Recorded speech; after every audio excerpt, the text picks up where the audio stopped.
Hello, I'm Allison Thorpe, and this is God Talk, recorded and produced in the bluegrass state of Kentucky, the home of horses, hills, hiking, hillbillies, big trucks, wildcat basketball, and Daniel Boone, the state where guns are honored and shoes are optional. This is the show where science, faith, and culture are discussed openly.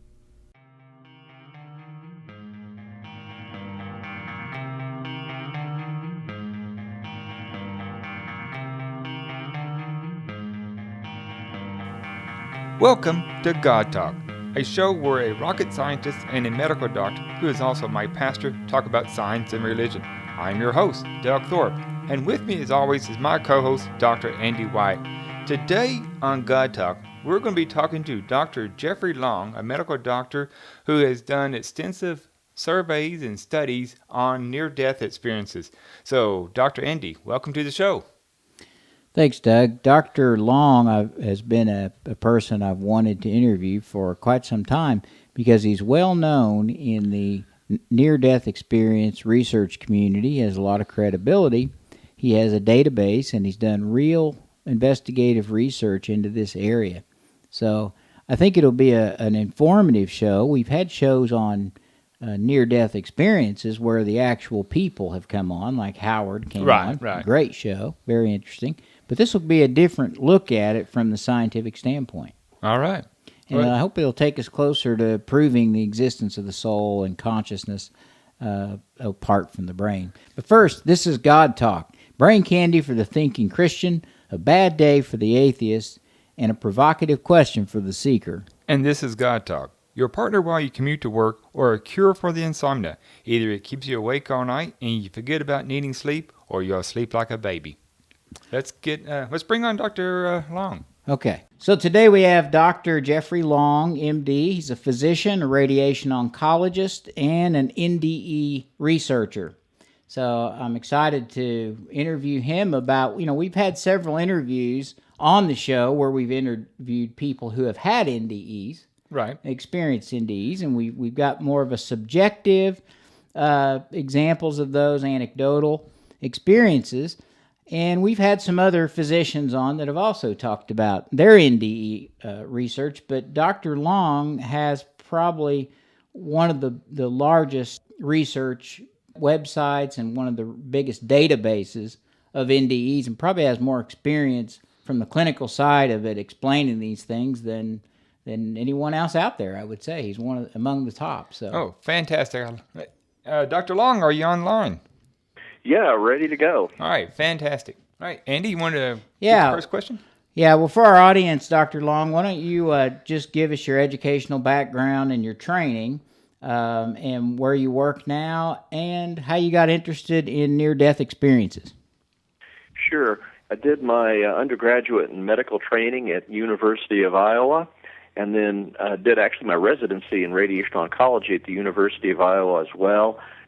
Been in several different locations practicing private practice radiation oncology since then. Most recently, I'm down with a very well-known group, at least in this area of the country, called Mary Bird Perkins Cancer Center, and with that radiation oncology group affiliated with the hospital Terrebonne General Medical Center. That's in Houma, Louisiana, and it's so far south, it's actually a little bit south of New Orleans. So wow. I guess after my training, I kept drifting south because it was just too darn cold up there. Now it's quite balmy down here close to year-round in the subtropics. But getting back to the interesting question as to how I first got interested in near-death experience, I was in my residency training going through the Journal of the American Medical Association. And as you know, Andy, that's one of the leading medical journals in the world. And I was looking for a cancer-related article, and totally by accident found an article that had the term near-death experience in it. Well, I'd been very studious going straight from medical school into residency and just had never encountered the term near-death experience. So I thought that was puzzling. I mean, you're either dead or you're not dead. What's this near-death stuff? So, a very valid question. So I read the article and was immediately fascinated. It was actually another MD that wrote it, a Dr. Michael Sabom. And here he was responding to a prior article and talking about his research. And in that article, it talked about the fact that these near-death experiences occurred while by all appearances, people were clinically dead with absent heartbeat. Dr. Sabbaum's a cardiologist, and he should know. And yet here were these people having these stunningly lucid, organized, very similar experiences that seemed similar around the world. And I was absolutely astounded. I was amazed. I even stopped looking for my article that I had originally intended to find and read some of the references. And I remember thinking quite prophetically at that time, why is there not more research in these amazing experiences? So I sort of bookmarked that. Then a couple of years later, a friend of college had his wife visiting, and believe me, in Iowa, where I was at the time, those winters are just dang cold. Yeah. So, of course, it was winter, and so, of course, we were having a nice meal indoors. And just in the course of dinner, my friend's wife just somewhat casually mentioned that she had a lot of medical allergies, so severe, in fact, that she coded while she was having a general anesthetic surgical procedure. But my medical training picked up on the fact that she had a very funny way of saying that, and I knew there was more, or at least suspected there was more to the story.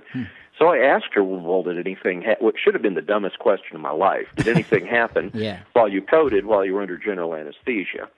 And quite immediately she said, well, yes, this is what happened. And she went on to share a very detailed and quite remarkable first near-death experience that I'd ever heard another person share in my life.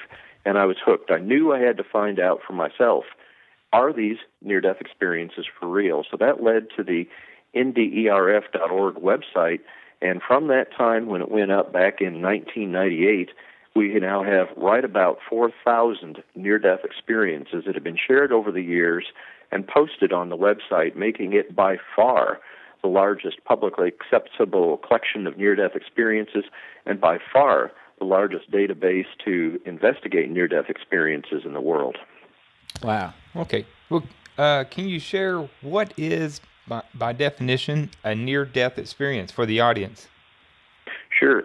Now, different investigators have different definitions of near-death experience, but from my point of view, it's very pragmatic.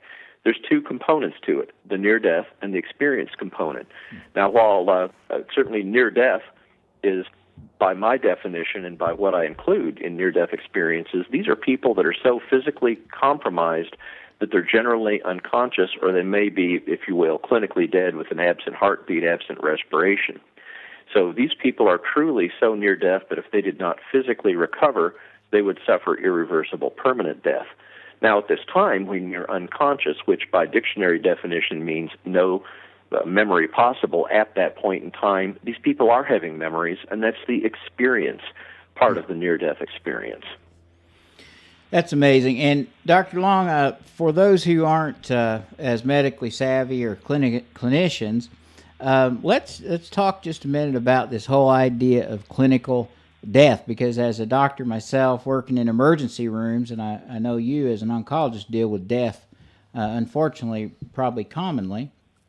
You know, I am talking about clinical death. By my definition, is flat line on the EKG when they don't have a heartbeat, they are not breathing, and were it not for cardiopulmonary resuscitation, or at least they could stay that way briefly, and then their heart may restart, but usually requires CPR, cardiopulmonary resuscitation, to resuscitate and move the blood enough to keep organs from dying completely.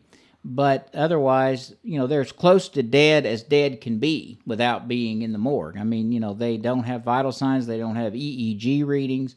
That's kind of my take on it, but I want to hear your thoughts on that. And I want to know, is there any brain activity that can be measured whatsoever? Right. Those are good questions, yeah. Yeah, and I have a similar view on that. We've all went through medical school. You know, when that heart stops, and you've probably done what I have, you shine the light in their eyes when they have that clinical death, and you see no pupillary response, no spontaneous breathing, no spontaneous heartbeat. That means not only is your brain shut down, but even the brain stem, that which, if you will, the lowest part of the brain, which is responsible for those automatic breathing and heart rate and pupillary reflexes. I mean, these people are have as absent a brain function as you can get. Now, of course, that and certainly as you'd seen, and I've done CPR for real too, if you don't reverse that, these people are irreversibly dead. Of course, that's distinguished from brain death, which is the complete and irreversible loss of the whole brain function, including the cortical and brainstem. And then ultimately, if they, once you get that brain death, and unfortunately I'm sure you've declared a lot of folks dead in the emergency room. That's death.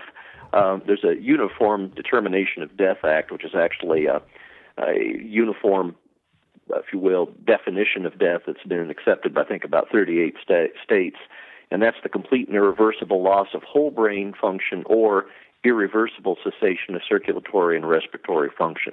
I think that's what's widely accepted as true death. Yes. So at the point of, to answer Doug's question, at the point of near death or clinical death, what we call, when they're in this quasi-dead state, they don't have brain waves. They don't have brain function. Oh, I'm going to take that and run with it. It's actually been very well, not only is that correct, but multiple studies have actually found that EEG, which stands for the electroencephalogram, that's an electrical measure of cortical brain function, about 10 to 20 seconds after a cardiac arrest, it goes absolutely flat. Now, immediately after a cardiac arrest, that means your heart stops beating. Immediately when your heart stops beating, of course, immediately blood stops going up to the brain. And then 10 to 20 seconds later, all measurable electrical activity is absolutely flat. It should be absolutely impossible to have any lucid organized experience at this time, and yet that is what people have shared with us by the hundreds as they describe people approaching them and starting their own resuscitation following cardiac arrest. That's when near-death experiences commonly occur, and it should be, medically speaking, absolutely impossible.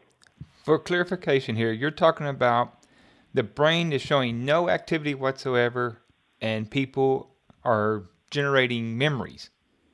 Yeah, it's at a time when we know that people their heart stops beating, they're having no spontaneous respiration. Now, there's many things that can lead up to a near-death experience. I'll accept if they're apparently unconscious and shouldn't be having memories, but it's still very common for people to have near-death experiences at a time of cardiopulmonary arrest. In other words, their heart stops beating, and as we've talked about, by all measurements, by all clinical measurements, by all electroencephalogram measurements, there shouldn't be any brain function going on at all, nowhere near the point that you should be having a lucid organized experience. Yet again, over and over again, we have people share highly lucid organized near-death experiences that occurred at that time. So how are NDEs different than dreams? Sure. Dreams certainly occur in people that are not, well, if you have someone who had a cardiopulmonary arrest and they're resuscitated, they pretty much, if they have a memory at that time, it's either, there's basically three categories. None, most common, highly disorganized fragments of memory, if you will, going into unconsciousness or coming out or being barely conscious. And then thirdly, a full-blown near-death experience. There's really nothing dreamlike that occurs at a time you have a near-death experience. And in fact, in the very first survey I did of near-death experiencers, I asked them, the question was, is your experience dreamlike in any way? Very open-worded so that I would elicit as much positive response so people would say if there's anything at all, any component of it like a dream, that answer in the affirmative. And I allowed a narrative text box response to that. And I had to drop that after the first survey I ever did with subsequent versions of the survey because the responses were so overwhelmingly, no, this is not dreamlike, no way, no how. And I actually felt bad I asked that. So I learned in my research very, very quickly from the near-death experiences themselves, no, near-death experiences are nothing like dreams, not even a little bit. Yeah, and that's what's so amazing about these as clinicians, because not only are they having lucid experiences as being clinically dead, which there's no way that should be possible, but not only that, they're actually very lively, lucid experiences that I understand some near-death experiences describe as more real than reality, which is hard for us to understand. Their senses, the last fellow said his senses were more intense. More intense, and he saw colors that he couldn't see in normal life. So why don't you, Dr. Long, describe for us kind of the typical NDE, what, kind of the classic NDE experience. I know there are differences. And what are the components of the NDE? Yeah, just real quickly to address the degree of lucidity or consciousness and alertness, we have a direct survey question, asking how their level of consciousness and alertness during the experience compared with their everyday earthly level of consciousness and alertness. And remarkably, about 75% of those responding that had a near-death experience said they had more consciousness and alertness during their NDE than during their earthly everyday life. And nearly all the rest said that it was at least equal to earthly consciousness and alertness. And sometimes, Andy, I have to pinch myself and remind me these people are unconscious or clinically dead while these experiences are happening. But getting back to a typical near-death experience, certainly no two near-death experiences are the same, but if you study many, and I've studied a few thousand, you see a very typical pattern of elements or characteristics, if you will, that occur. And of course, there's a time of that close brush with death, that life-threatening event, typically unconscious or even clinically dead.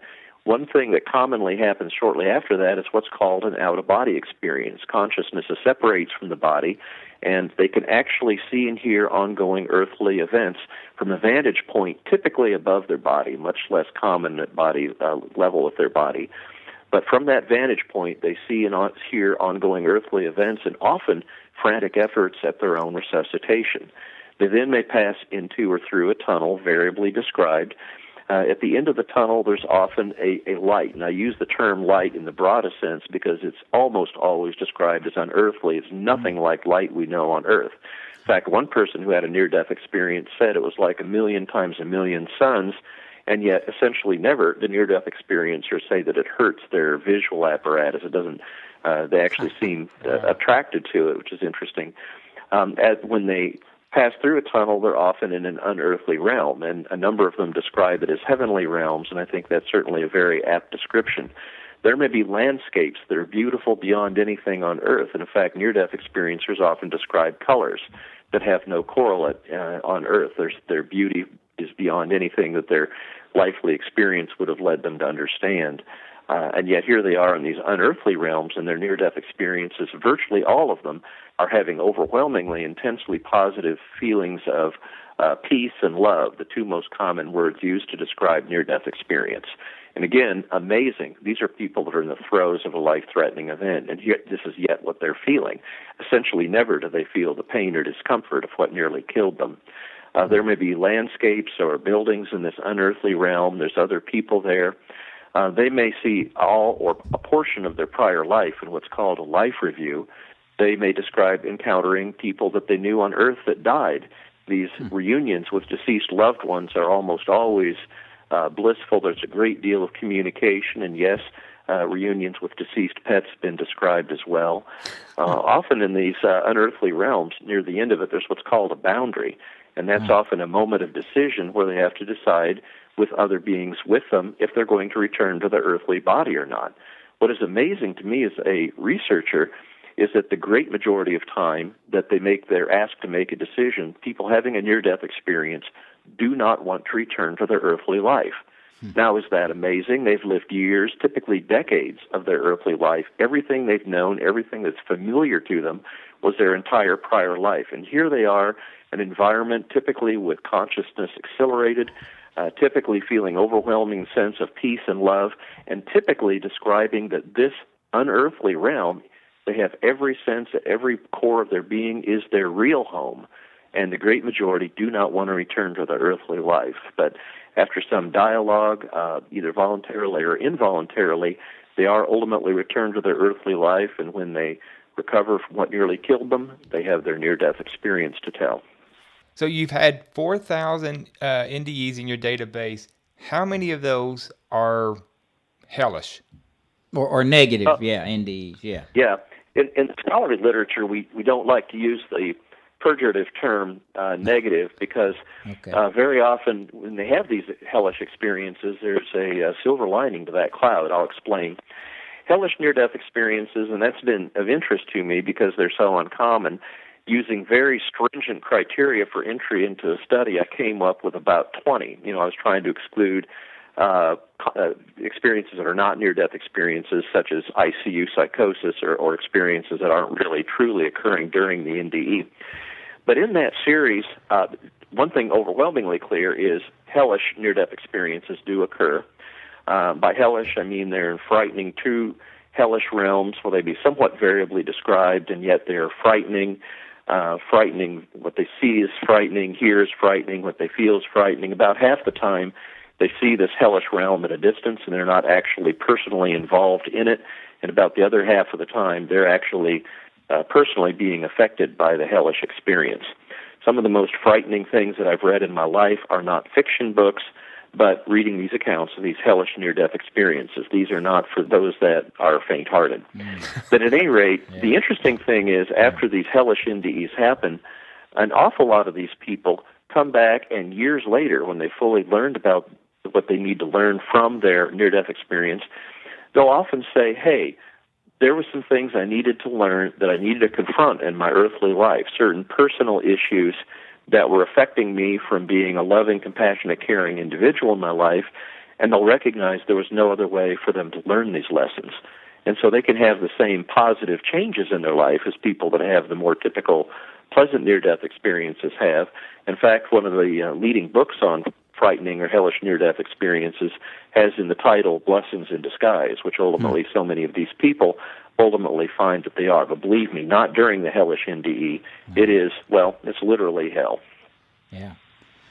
Well, and in what percentage, Doug asked, are hellish versus pleasurable? In my, given that I had about 20, it was less than 1% out of my 4,000 that I looked through. So, then of course the pleasant are vastly more likely to be pleasant, 99%. Now, some people may feel some fright during near-death experience, often because it's so unfamiliar, being apart from their body, that fright that their physical body is dying and they're separating from their loved ones. So there's certainly some fright that can be felt. Most typically early in the near-death experience, they generally lose whatever frightful feelings they have later on in the experience. But again, the hellish experience, that's frightening, obvious. That's objectively frightening, if you will, through and through. All right, did we say 20% of people experience an NDE? Was that number, or was it Well, more? we got that from another interview. What's your understanding, or what statistic have you seen as far as of those who clinically die and come back? Do we know what percentage actually have an NDE or Oh, yeah, I do. Yep, 20% is about right. It's in the range of 10 to 20% of people that, and it depends on how you define clinically death, cardiac arrest versus unconsciousness. But I could tell you the best summation of people that have thought the most about this believe it's somewhere in the 10 to 20% range of people that nearly die have a near-death experience. Now, I co-authored a scholarly book chapter trying to review all decades of prior near-death experience research to see if we could figure out why some people have near-death experiences and some don't when they nearly die. And after dozens and dozens of studies have explored this, the answer is we have absolutely there's no demographic variable that we could come up with that will predict either who will have a near-death experience at the time of a close brush with death or what the content of the near-death experience will be. That was my next question, is why? How come some people don't have it? Okay. Statistically, there was no difference. Actually, I do have a theory. There's here's the working theory, which is actually embraced by a number of near-death experience researchers, and it came from a rather fascinating source. It came from a person who actually had a near-death experience.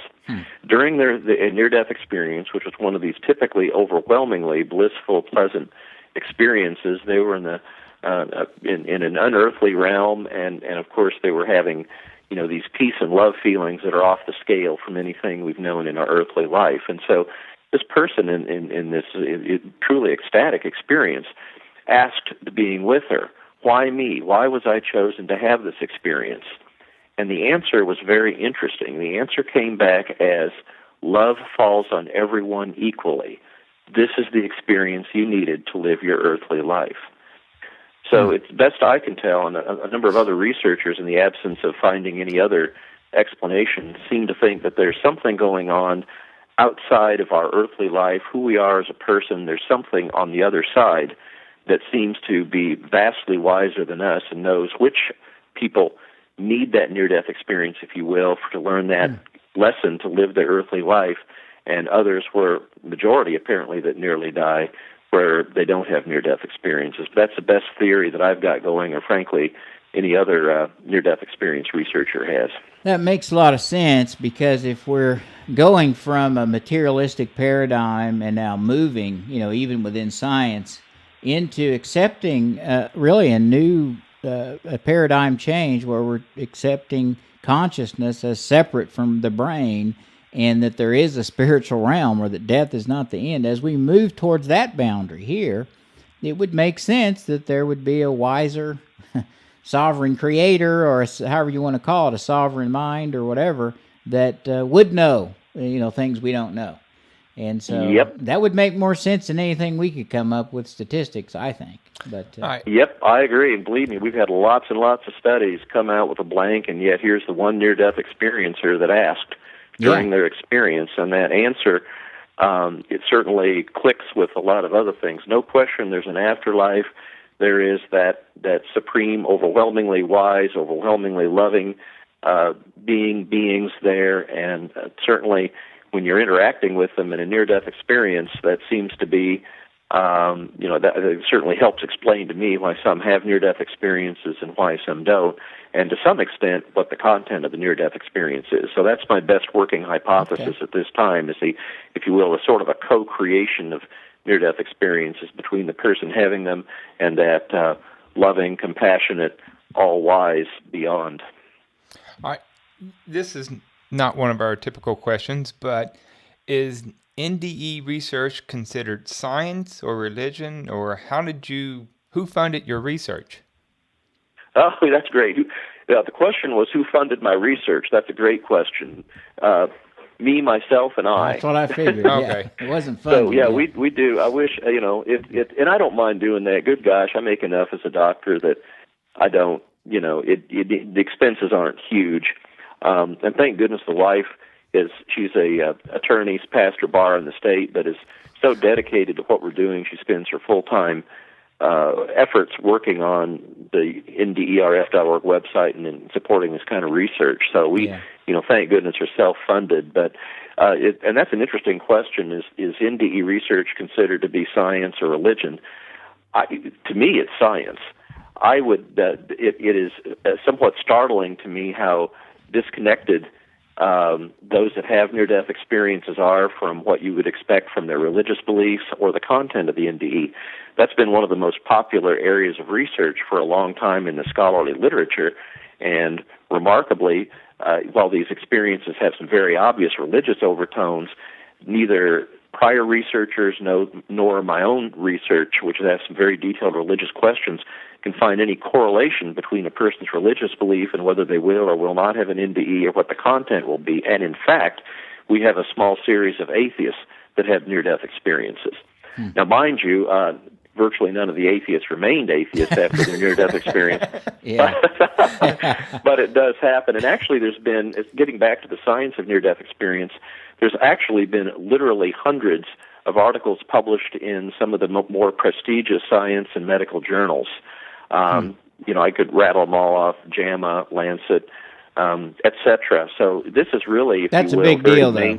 That's really a big very deal. mainstream. Now, near-death experience research is not, it's not relegated to the throwaway specialty interest journals. I mean, there's some very, very major studies that have been published in very, very major journals, and continues to be so.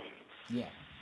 I want to ask you, Jeff, to differentiate between those NDEs that are veridical or verifiable from, you can have anecdotal experiences, and those are, awesome and good to study. But I'm particularly interested in if you can give us the definition of and examples of those that are somehow verifiable or veridical in nature, where you can actually know that. Gosh, there's a whole bunch of aspects of the near-death experience that can make them veridical. Okay. So let's just go down the list real quickly. And obviously that's of special interest to me also. We talked about the fact that many of these near-death experiences, their first element is what's called the out-of-body experience. Both me and other researchers have said, great, here you are unconscious or clinically dead. How accurate is what you're seeing in that out-of-body state above your body? Yeah. And the answer is stunningly accurate. There's two major research projects on that. One person reviewed all prior near-death experience literature and found that these out-of-body experiences, observations, even when the near-death experiencer came back and reviewed what they saw for accuracy later, were 92% accurate in every single detail with no inaccuracy whatsoever. In my study, looking for anything that led either me or the person that shared their experience to think it was unreal in any way, I was closer to about 96%. So virtually everything you see when you're in the out-of-body experience, even if it's geographically far from the physical body, we have a whole series of people that, for example, coded in the operating room and then their consciousness went to, for example, the hospital cafeteria where they could see and hear family members talking right while they were coded far away and in the operating room. And yet these geographically, if you will, remote OBE observations have that same extremely high degree of accuracy down to the finest details as any other observation. So there's no question that that alone, I think, would and we're talking about not a small number here. We're talking about between the two largest studies, about 300 or 400. So this is a huge series. One of the things we've noted, I think that some of the things that makes them veridical is where they get information they could not possibly have known. We see that occasionally. Remember I mentioned a life review where they see all or a portion of their prior life. We've had people that during their life review became aware of events that occurred while they were toddlers, if you will. If they were, say, 2, 3 years old and had no memory whatsoever of what they observed in their life review, at all times when they go back and check with their parents, they will find out that what they saw absolutely happened, even if they'd long forgotten about it or forgotten it because they were too young to remember in childhood.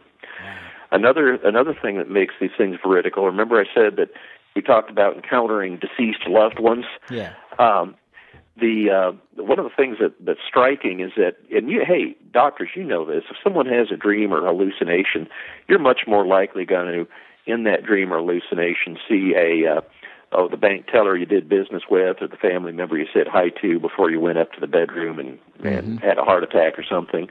But in near-death experiences, about 94, actually, it was 96. 96% of the time, the beings they encounter are deceased, and they may have been deceased years to decades previously. And we have a fairly good-sized series, and it's corroborated by other researchers, where people may encounter people that seemed familiar during their near-death experience, but they just couldn't they didn't know who they were. And it's only when they're going through family picture albums that they discover that there was a person they encountered was a family member who died years or even decades before they were born. Wow. And so, one more, line of evidence that we have on this. So there's there's certainly other people have come up with other types of knowledge like that they could not have possibly known otherwise. We've had people encounter someone during their near-death experience that they thought was alive at the time of the experience. Okay. And only when they checked it out after they recovered from nearly dying, they went, oh, whoops, that person died days, hours, weeks before their near-death experience, and they didn't know about it. So there's a number of aspects of near-death experiences that make them veridical. Do you have any cases where people are born blind, have an NDE where they can actually see? Oh, that is a great question. Her name is Vicky, and I interviewed her, and Vicky was born totally blind. She was actually born at something like 26 weeks gestation, and hey, Andy, back decades ago, not many kids survived.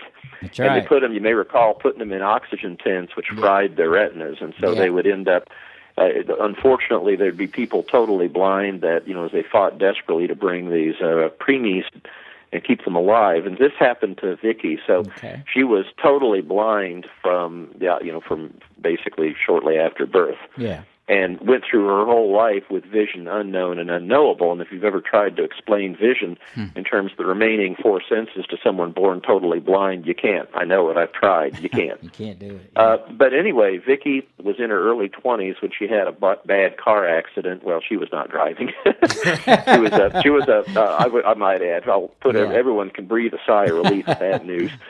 But she was a singer and actually would sing at nightclubs, and an overserved customer was driving her home, and so there you go, you have a wreck, bad wreck. And the first time she saw herself, she was in that out-of-body experience, her consciousness above her body, and she observed a body down on the gurney in the emergency room. And you could just imagine the emotions you'd feel the first time you see vision. Well, you probably can't, because what Vicky felt was extreme fright, because vision was so unfamiliar to her. It frightened her enormously. So she had to actually calm down and correlated her sense of touch of her long hair. And interestingly, she could now see a ring her father gave her that she knew only by touch, and yet now she was seeing it for the first time. That is when she realized it was her.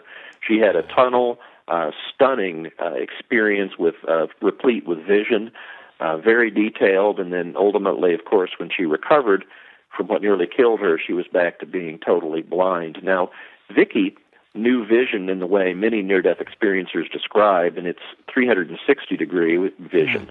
And that's not a good term, because that's a two-dimensional term. Yeah. It's really spherical. And they see things front, back, right, left, up, down, and they're processing all of this visual awareness instantly like we would vision in front of us. And Vicky described that, and I think to this day she doesn't understand vision restricted to a pie-shaped visual field. I told her that, and she was almost laughing at me and said that's ludicrous, because her total life experience was spherical vision. So yes, that happens. Yeah, and let me tell you, as we all know, every one of us and every one of your listeners, that is absolutely medically inexplicable.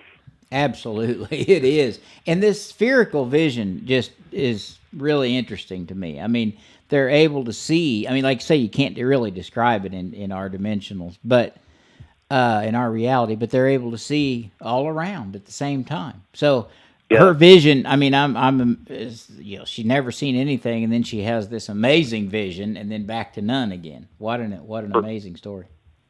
Yeah, that's Vicky. That's one of there's very well documented with that. We've had people born totally deaf that had what was analogous to auditory awareness in their near-death experience. So, these senses, no question, can be radically different in near-death experiences. I mean, even if they're unknown and unknowable in their earthly life, they may encounter such sensory awareness. I've got a small series, actually it's not so small, of people that were legally blind that had perfect vision during their near-death experience. Gee.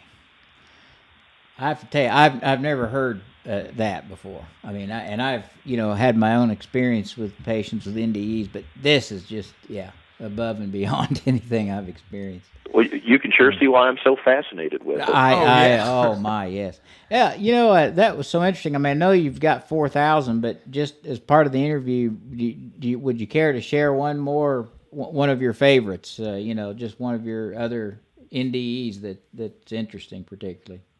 Okay, I'm going to go share you Marta G. Okay. Now, everyone is always fascinated with, I think I like Marta just for a couple reasons. First of all, we were talking about people blind having highly visual near-death experiences, what I think is just jaw-dropping, fascinating to everyone.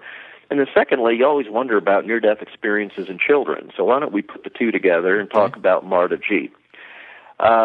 She was a 5-year-old, and she was legally blind. And parents, don't let your blind kids go roaming around, and especially when there's water around. So Marta G., the age of 5, roamed out into a nearby pond and drowned. And here's what she said, and this is in her own words. I just pulled it up right here. Marta G., I slowly breathed in the water and immediately lost consciousness. A beautiful woman dressed in bright white light pulled me out and, looking into my eyes, asked me what I wanted. I was completely satisfied and could think of nothing until it occurred to me to take a trip around the lake. I did and saw detail I would never have seen in, quote, real, unquote, life. I could go anywhere, even to the tops of trees, by simply intending to do so. I was legally blind, and for the first time saw leaves on trees, birds' feathers, birds' eyes, details on telephone poles, and in people's backyards that were far more acute than 20/20 vision. Wow. Marta, fascinated by details. I mean, telephone poles, you and I take that for granted. You see it for the first time in your life. It's amazing to Marta. Part of the gripping reality of a legally blind 5-year-old having vision she'd never known in her life during a near-death experience. Well, just so you know, us people who have very poor vision and we get glasses for the first time, I experienced that very same thing. You actually go out after you get glasses and you say, "Oh, that's what leaves on trees look like." That's what telephone. I've had that. I remember when I got glasses, and I realized stars were pinpoints of light, and not fuzzy circles in the sky. I was amazed. Yeah, I've been there. This is like times 100. Right. Yeah, that's exactly right. Well, Dr. Long, I would be curious to know what is your theory as far as what's going on here? I mean, you believe, I assume, that the consciousness is not made up by the brain. I would assume that has to be separate. But beyond that, what do you think? Yeah, I mean, I think the evidence is overwhelming that there's consciousness apart from the body, and there's lines of evidence I haven't even gotten into. But I mean, for example, near-death experiences can occur, and we've alluded to this, but I have a study of this and a series of this, even under general anesthesia. You code that's very well monitored. People know if your heart's beating or not beating while you're under general anesthesia, and under that blanket of adequate general anesthesia, there should be no conscious experience. When you code, when your heart stops, there should be no conscious experience. So when you talk about people whose hearts stop while under general anesthesia, it should be, if you will, doubly impossible to have any conscious experience. And yet they do. They have typical near-death experiences that are essentially indistinguishable from near-death experiences occurring under all other circumstances. Now, if near-death experiences could be modified if the brain had anything to do with near-death experiences, of course you would expect that they could not occur under general anesthesia, or at least they'd be completely different. That's true. And we're not observing that at all. So there's no question, just from that and all the other lines of evidence that I've presented, the consciousness absolutely can exist apart from the physical body. And you can't read too many. I mean, you sit down and read literally a few dozen near-death experiences, and it's extremely obvious that not only does consciousness go apart from the body, but, folks, it doesn't just float around there. There seems to be a whole realm of existence, often described as heavenly realms, and I think that's very real, where consciousness is typically accelerated, senses are greatly increased. It seems to be a realm of great beauty, love, and peace, and time doesn't seem to exist there the way that it does on Earth, and space doesn't seem to exist the way it does on Earth. All the constraints that we've known all of our life seem to go away. So every line of evidence and we're talking about literally thousands of near-death experiences that have been reported now, over 1,000 anyway, all pointing to a realm of existence that is something outside of our earthly existence. Is wonderful. So I have no qualms about telling anybody, and believe me, I have, literally on a variety of media events, over 10 million people, that every line of evidence in my research points to the reality that there's an afterlife, a wonderful afterlife for all of us. That's great. All right, I've got a couple questions. I just went to Google and typed in near-death experience debunking. And I went to a website, and the website was claiming that all these NDEs, they're coming from easy guessing or leading questions, or that the researcher is cherry-picking the experiences, or even Carl Sagan called it birth memories because you're going through some sort of canal. I don't know what that means, but these are the typical things. And also on there is hypoxia, which I can even explain that one. Ketamine. And ketamine. Those are two of the other ones. So why don't you just hit some of the common debunking things for audience in case they're thinking those. Yeah, it'll be my pleasure. Yeah. You mentioned that Carl Sagan is explaining near-death. Now, Carl Sagan's a very wise guy, but as far as explaining near-death experiences, he's not such a wise guy. As you just quoted there, he put forth a theory that passing through a tunnel going toward the light was a remembrance of passing through the vagina at birth. So it's passing down the birth canal, and there seems to be some memory of that. But oops, what do you think us near-death experience researchers did? We found a population of people that had near-death experiences that had been born by cesarean section. They did not pass down the vagina. They did not and they had typical near-death experiences. So with all due apologies to Carl Sagan, after that became published and widely known, Carl Sagan became very, very quiet. Getting on to leading questions, about 3/4 of the people in my research had never heard of near-death experience at the time they had their near-death experience. They didn't know what it was, and they had no way to know. There weren't any questions to ask. In fact, I did a study of people that had near-death experiences before 1975. That was significant because in 1975, Dr. Raymond Moody, another doctor, medical doctor, published his book, Life After Life, and then very quickly near-death experience became a household term. But these are people that actually, and we have some investigators that collected near-death experiences prior to 1975 when no one knew what they were and had no idea. Neither the researchers nor the people that had these experiences had any way to know they were near-death experiences. And yet these turned out to be typical near-death experiences that were typical of near-death experiences that occurred and were shared after 1975. So leading questions, that's crap. Yeah. That's important. That's important to point that out. But that's how stupid these skeptic arguments are. I mean, good grief. I mean, this isn't even close to making sense. By the way, those aren't the best skeptic arguments.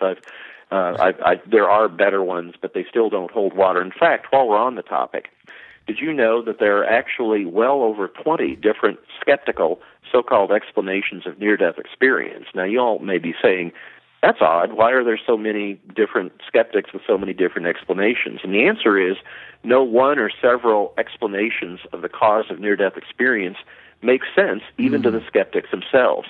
I mean, think about it. If you had one or two explanations that really held water and seemed to rationally explain what goes on in a near-death experience, you wouldn't have over 20. But you do. Yeah. And that just shows how weak the very skeptical explanations of near-death experience really are. Yeah. And, I mean, I remember the first NDE I experienced when I was an MD. I didn't have it, but as a physician, I believe I was actually still a medical student. And it just, like when you read that article, it just blew me away. I was like, what was that? You know, I mean, the patient was talking about this.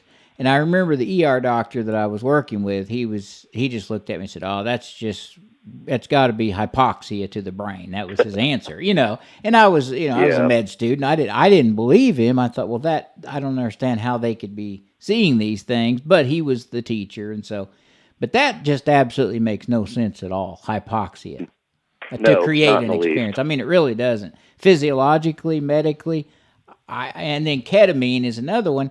And I've used ketamine a lot. Now, you can have dissociative experiences. I've used it on patients to sedate them enough so that I could suture them, especially in kids in the emergency room.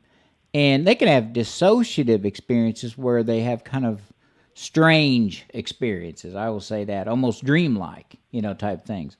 But I'd never heard of anybody explain even NDE with ketamine. I don't know. And we've had a lot of people share on the website that they took ketamine, and then some of them even had a real near-death experience later. And consistent with your observations, Andy, those are completely different experiences. That's what I thought. Okay. Can you tell us about any of your published work on the subject?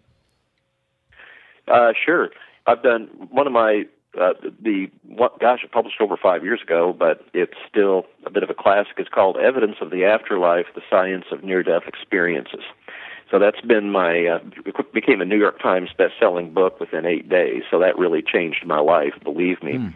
I've done quite a bit of scholarly publication, Journal of Near-Death Studies, one of the more frequent ones. Actually, it was last fall. I had an invited scholarly summary of my research in the article Missouri Medicine. And interestingly, the folks at the New York Academy of Sciences invited me to New York City to give a talk about near-death experience, which was quite an adventure, up 40 floors or so, and looking out overall in New York City. So it's been kind of interesting. I've done quite a bit of media and quite a fair amount of scholarly publications as well, and then the one book, and working on my next book. Dr. Long, there's been some description in the literature and anecdotally as well about shared, quote-unquote, shared NDEs. Can you describe what that is and what you think's going on there and your experience with that? Holy cow. That's going to be in my next book. That's a chapter in my next book. It's called, how's that for amazing? It's going to be shared near-death experiences are when two or more people have a simultaneous life-threatening event. And at that time, they have their consciousness apart from the body, and yet they're interacting with each other, aware of each other, and they can typically come back. In fact, if we got time, I'll read you a shared near-death experience let's hear to it. Explain it. Shortly after I published my book, I got this from William M., and I went, sheesh, that would have been automatic in the book, but it was too late.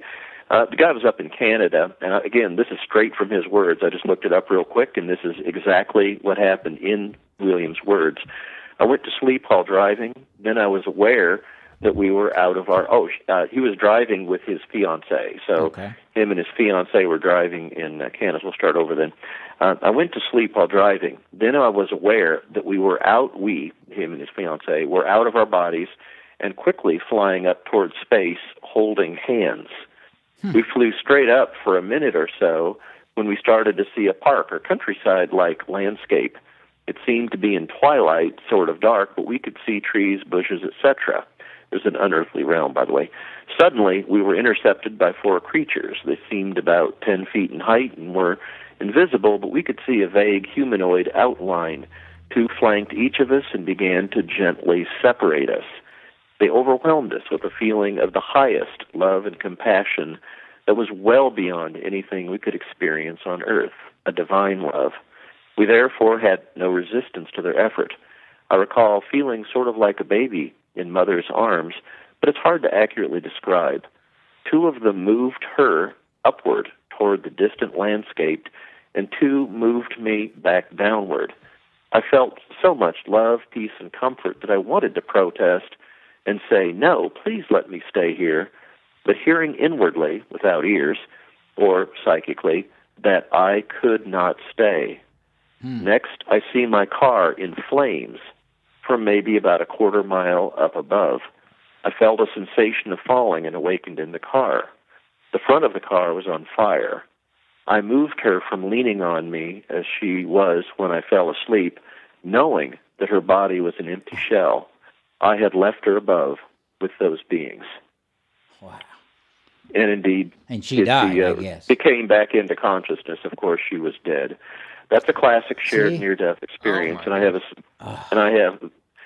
is one of the strongest lines of evidence that what occurs during a near-death experience is likely the initial step towards permanent, irreversible death, because, of course, her fiancé was permanently and irreversibly deceased. So there seems to be some evidence that what we talk about with near-death experience is not just happening to those that return to their earthly life, but it seems to be that first step towards going towards that afterlife.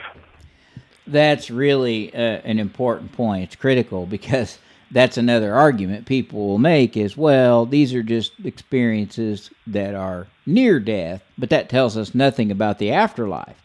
In a story like this, he was with her, and then he came back, and she did not.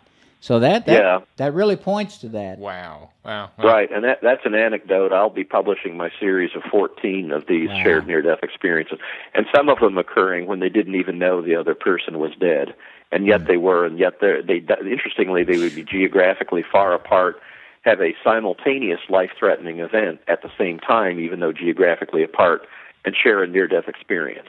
And that points to this being the initial direction that we all ultimately will go through as we leave our physical earthly body and go to the afterlife. Wow. I assume most NDE experiencers are changed on this plane? Oh, dramatically. The impact of having a near-death experience can be enormous. In the scholarly literature, it's referred to as after effects. And both retrospective and prospective studies of near-death experience are finding very similar things. Certainly, almost uniformly, they don't fear death. I mean, how can you fear death? Yeah. Because you know what lies after death, and you're no longer afraid. And certainly, they have an increased belief in afterlife. Same explanation. They lived it, and they know that. So, increased belief in afterlife, reduced fear of death. They, of course, you keep hearing the term love in near-death experiences, so they typically come back valuing loving relationships. And so they may leave an unloving relationship and seek a loving relationship. They come, and as part of the valuing loving relationships, they may seek healing professions. I don't think it's an accident that a disproportionate number of people that have shared their near-death experience with me over the years are nurses. I think a lot of people that had these early in life, they change values and want to help people and become caretakers. Nurses. Yeah, caretakers. They become less materialistic. They have an increased belief in God, and many, many more. These are the typical types of patterns that have been observed in people that have a near-death experience. Now, I might add, this doesn't happen immediately. Some of these changes, at least in years and decades gone by, would take an average of 7 years. I think as widely known as near-death experiences are today, people are their near-death experiences, when they share them, they feel more open and free to share them with other people, including their healthcare team. So I think that helps them integrate their experiences more quickly. So I am very suspicious that people are making those life changes much more quickly today after a near-death experience than they did 20, 30 years ago. Okay. Well, we're quickly running out of time. I've got 2 quick questions, and then it seems like we got so much information here. We barely made a scratch on our questions that we're going to have to call you back sometime in the future. Sure. But 2 of my questions is, has anybody ever saw their out-of-body image? What do you look like? What does your image look like when you are out of body? And the second one is, has anybody ever been married 2 or 3 times? Let's say their spouses have all passed away, and they go up and they meet all 3 of them, or multiple spouses. Good. Okay. Number 1, what do you look like in the out-of-body experience? Yeah. Early in a near-death experience, like when you're in an out-of-body experience and observing earthly ongoing earthly events, they're more likely to be humanoid or have hands or feet and describe themselves as being more humanoid. Yeah. For much more detailed transcendent experiences, when they're in the unearthly realm, they're much less likely to perceive themselves or be aware of themselves as humanoid. They typically describe themselves as light or energy or something that's non-anthropomorphic in appearance. Okay. And secondly, interesting question about multiple spouses. I don't have a good answer. I know people encounter deceased spouses even if they remarried, but I don't recall like 2 or 3. That's a great one. I'll just keep my eyes open. We're always, even after 4,000 near-death experiences, I'm still learning as my research continues. Okay. All right. Last question. How has the NDE research impacted you and your belief system? Enormously. Obviously, I've seen some of this. We haven't gotten into all the evidence that has convinced me that these near-death experiences are, in a word, real. So, of course, I've adopted a lot of the changes that near-death experiencers do. I totally get that there's an afterlife. I fear the dying process, but I have no fear what happens next. I know it's wonderful, and I know that's all of us. I increasingly value loving relationships. That's impacted me hugely as a patient. Our Press-Ganey scores, measures of patient satisfaction, are typically at or near 99%. No kidding. That's the impact. That's the impact that we've had, and I know I'm a part of that. I mean, that says a lot about the group I work with, but I know that I'm a part of that, and it certainly, made me, I'm sure, a much more effective physician dealing with patients that have very difficult, life-threatening events. Obviously, I believe in God, and I'd have to be careful because I'm less materialistic, so I have to set that aside when I do contract negotiations. Yeah. But, that really, I understand that it's far, what I'm doing as a doctor is far more important than the money I make. Yeah. And that's and these changes have taken many years to occur, but it has been an enormous change. And if you talked to me 30 years ago, you would have heard none of this. Well, I'm going to share one thing before we finish, is that Dr. Long, you really do come across like you've been impacted. I mean, I didn't know you before, but you're very positive and very easy to talk to. We all in medical school get the God complex, unfortunately, or most of us come out with that, and you don't have that. And, I mean, you're just very, I would have to say you're very warm to talk to. I believe that Absolutely. Very much. Yeah. Well, I really appreciate those kind words. I thank you. I could say the same about the others on the show with me here today. You've. Thank you. We really appreciate you coming on. Well, not only that, I appreciate the work that him and his wife, and his wife both. Both doing this. Yeah, this is absolutely wonderful, and I wish you the best. It's great work. Yeah. I thank you for doing that, and on top of that, keeping your practice going. But with all the work you've done, we're a small show, but we're growing. But we really appreciate you taking time out on a Sunday to talk with us about your research, Dr. Long. We appreciate Oh, it. it's been a sincere pleasure to share the labor of love of my wife and I, and so great questions too, great interview. So it's certainly been a real joy to be with you here today. All right. We may have you back another time in a couple months. We'll see. Thank you so much. Be delighted. Have a great day, everybody. All right. Bye-bye. Bye-bye.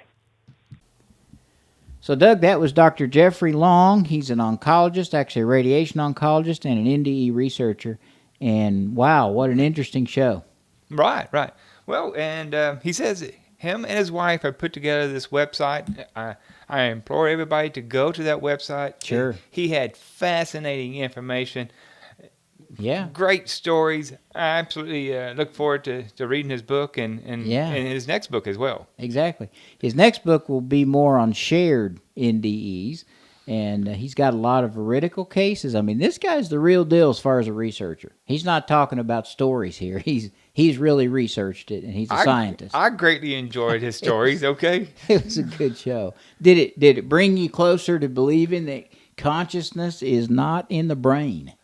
Wow, that's the truth. He hit on two real big ones. Was Vicky, who was born blind, and was able to see, and then the couple who died together, and he came back, and she went on, and she ended up dead. So. And the other thing that was good, the debunking. I mean, he pretty much laughed at that. But those are things that you found on the internet, and they were good questions. I mean, ketamine. Brain hypoxia. Yeah. None of those things answered, and I knew they didn't, but it was good to hear him say that. Absolutely. Who's researched it and who's really, he's an expert, so that's great. Well, this was a good show, and I'm glad we had the chance to interview him. We're going to continue doing more work on NDEs and evidence for the soul. We'll have to bring him back because we only got through just part of our questions that we had for him. So, we'll have to bring him back. We sure will. Well, this is God Talk, where we rightly divide the line between science and faith. And this is God Talk, where we faithfully examine science and reasonably examine faith. You can find God Talk at god-talk.com. You can find our audio files on SoundCloud and iTunes, as well as our videos on YouTube. Please join us on Facebook. Thank you for listening. Please visit our website at godtalk.com. Our audio files can be found on iTunes, SoundCloud, and many other podcast platforms. You can find all of our God Talk videos by searching Dr. Andy and Doug on YouTube. Please visit our Facebook page at www.facebook.com/Dr. Andy and Doug. Thank you for listening.